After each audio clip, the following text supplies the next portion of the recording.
Anya Sawyer and I have been married for 8 years. In that time, she brought 99 men back home. One day, I found myself looking at the 100th young man she had brought home ever since we got married. He shot me a taunting look before turning to Anya. Ms. Sawyer, is this your useless husband? Anya leaned into her seat and replied with a lazy yes. The young man patted my cheek with a grin. Tonight, I'll show you what a proper man is capable of. That evening, I was forced to sit in the living room and listen to their moans all night long. The next morning, Anya ordered me to prepare breakfast for her as usual. I refused. She seemed to have forgotten our marriage was by contract. That day just so happened to be the third to last day of our contract. Chapter 1. The 100th lover. Anya Sawyer was surprised by my staunch refusal. This was the first time in 8 years that I've ever refused a request from her. She was so shocked that she started scrutinizing me. Shane, are you still out of sorts from last night? Were you so shaken that you lost your marbles? I silently stared at her, not responding in any way. After a while, Anya grew unsettled by my stare, so she impatiently broke the silence, hissing, if you won't do it, then fine. Why are you staring at me? As she said that, she gestured and called for the butler to get breakfast ready. Just then, the young man she brought back last night approached me with a grin. So, how was my performance last night? Did you touch yourself?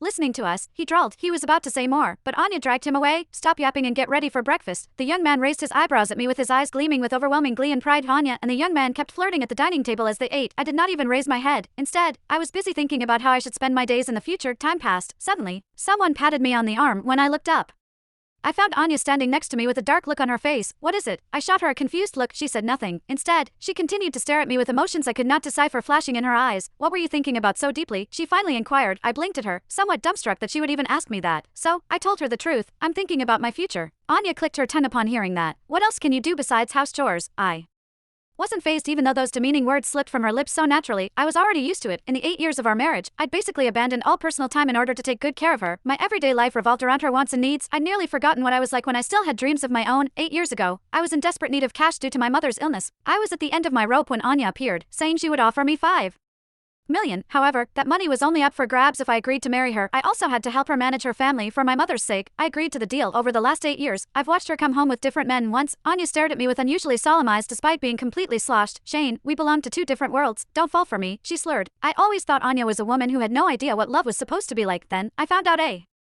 year ago that she had a first love who passed away from an illness. The young man Anya brought home last night actually resembled her dead love, hence, I was not surprised to see him at breakfast with her. Regardless, I'd been planning my departure for quite some time now. Anya noticed my absent-mindedness, so she called out my name in annoyance. Her impatient tone quickly snapped me out of my thoughts. I want to get a job, I said, calmly looking into her frustrated eyes.